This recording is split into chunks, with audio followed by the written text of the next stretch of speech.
guys semuanya, kita berjumpa lagi di video reaction saya kali ini guys. Oke, mudah-mudahan semuanya sehat selalu.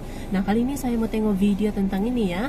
Penelitian siswa SMA Indonesia ini malah bikin Google bertepuk lutut.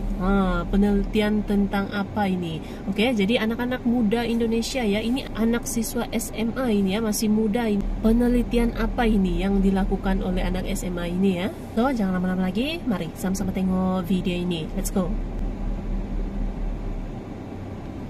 Hey ho, Pop Gengs.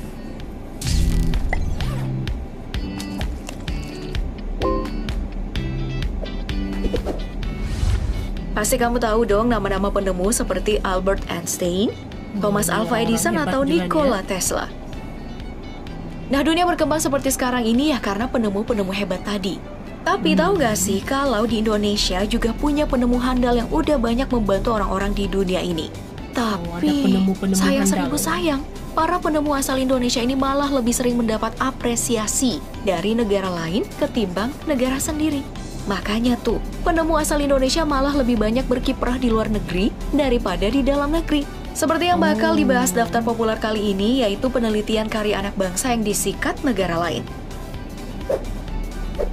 Berdasarkan Globecon, di tahun 2018 ada 18 juta kasus kanker baru dengan angka kematian 9,6 juta kematian. Indonesia termasuk dalam 10 besar untuk angka kasus kanker di Asia Tenggara.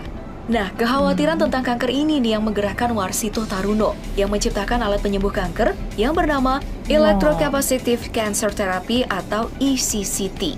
Nah, alat ini bekerja menggunakan tenaga listrik voltase rendah, sehingga tenaga listrik ini nggak berbahaya bagi manusia dan cuma menyerang sel kanker doang. Sayangnya, penemuan Warsito ini nggak bisa diedarkan di Indonesia. Ya, katanya sih karena manfaat dan keamanan alat ini belum bisa dipastikan. Ya, terpaksa deh, Warsito mencari jalan lain untuk mempublikasikan penemuannya ini. Dan akhirnya, pihak Singapura mau membantu Warsito dengan syarat hak edar ECCT ini dimiliki oleh Singapura. Ya, tentu dengan senang hati Warsito tanda tangan kontrak. Nah, ini nih yang jadi masalah. Penemu Indonesia kok diragukan ya di negeri sendiri? Kalau udah terlanjur diambil negara lain, gimana dah tuh? Banyak penemu bahan bakar alternatif bukan hal baru lagi untuk Indonesia. Berita tentang pemanfaatan bahan bakar alternatif ciptaan Indonesia udah sering banget tuh kita dengerin dari luar negeri tapi. Nah, salah satu yang paling terkenal di luar negeri nih, ya kompor biomasa karya Nur Huda. Nah, ia menciptakan kompor biomasa karena kekhawatirannya akan ketergantungan dengan gas LPG. Kompor ini menggunakan bahan bakar dari cacahan kayu jenis apa saja. Nah, kompor ini seharusnya jadi impian tuh oleh warga Indonesia yang masih dikelilingi pepohonan. Sayangnya, kompor ini jarang banget kedengaran di Indonesia. Bahkan, pemasarannya pun gak diliput media apapun di sini. Beda halnya di Norwegia, di mana pemerintahannya bahkan memproduksi kompor ini secara massal untuk menekan ketergantungan warganya dengan bahan bakar fosil. Nah, loh, kok bisa sih Indonesia gak tertarik dengan kompor ramah lingkungan kayak gini?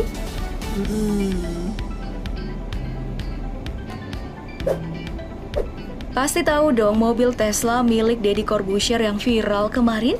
Nah, mobil Tesla seharga miliaran rupiah ini digadang-gadang jadi mobil listrik terkece di dunia saat ini. Ngomongin soal mobil listrik, tahu nggak sih kalau di Indonesia ada juga loh pengembangan mobil listrik. Nah, kenalin nih, Ricky Elson dan mobil Selo-nya. Nah, Ricky ini sempat bikin geger dengan penemuan mobil listrik di tahun 2013 lalu. Bahkan saat itu banyak media yang memberitakan kalau mobil ini bakal naik produksi tahun 2015. Tapi, sampai tahun ini, kok mobil Selo nggak ada yang produksi ya? Nah, ternyata Selo dinyatakan tidak lolos ujian emisi dan dinyatakan nggak layak produksi waktu itu. Katanya sih, karena mobil ini belum bisa dipastikan keamanannya. Nah, seiring berjalannya waktu, mobil listrik ini malah bakal dibeli Malaysia. Ya, kita tunggu aja deh. Kalau beneran diklaim Malaysia, baru keluar-keluar lagi deh tuh.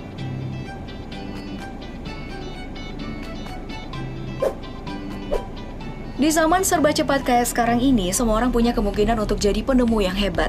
Ya, kayak Christopher Kusuma ini. Siapa sangka bocah SMA ini berhasil menarik perhatian Google karena penelitiannya tentang kompresi data yang memungkinkan untuk meminimalkan ukuran data.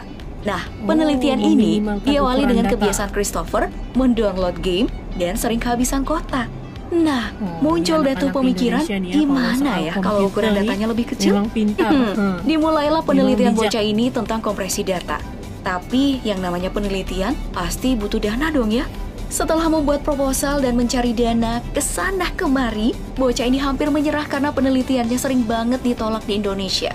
Hingga akhirnya malah Google yang mengundang anak ini untuk mempresentasikan hasil penelitiannya. Wow, sampai ke Google ya. Google pun berminat nih sama penelitiannya nih. Kalau teknologi yang satu ini sih pasti semua orang udah tahu deh ya. Secara semua handphone sekarang udah pakai sinyal 4G, ya kan?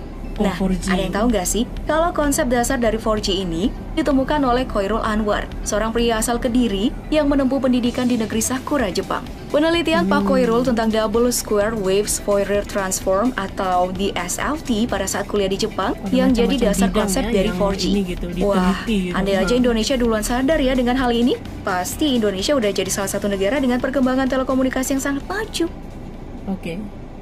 Oke guys, jadi itu antara penemuan-penemuan penelitian-penelitian yang dibangunkan, dilaksanakan oleh anak-anak Indonesia ini. Ada anak SMA juga gitu ya yang membuat penelitian sampai Google pun berminat dan mengundang langsung untuk presentasi lah dia punya idenya tentang apa tadi itu, tentang perisian data adalah semua itu yang berkaitan dengan komputer gitu kan. Jadi memang banyak nih orang-orang pintar di Indonesia gitu ya. Bahkan ya penemuan-penemuannya ini banyak digunakan di beberapa negara gitu. Jadi ada banyak bakat yang boleh ditemui ya, boleh ditemui di Indonesia gitu dalam pelbagai bidang. So, terima kasih banyak sebab kamu sudah menonton video ini. Jangan lupa macam biasa untuk support channel saya dengan subscribe, like video ini, dan jangan lupa untuk komen juga, oke? Terima kasih banyak dan kita jumpa lagi di video seterusnya. Assalamualaikum.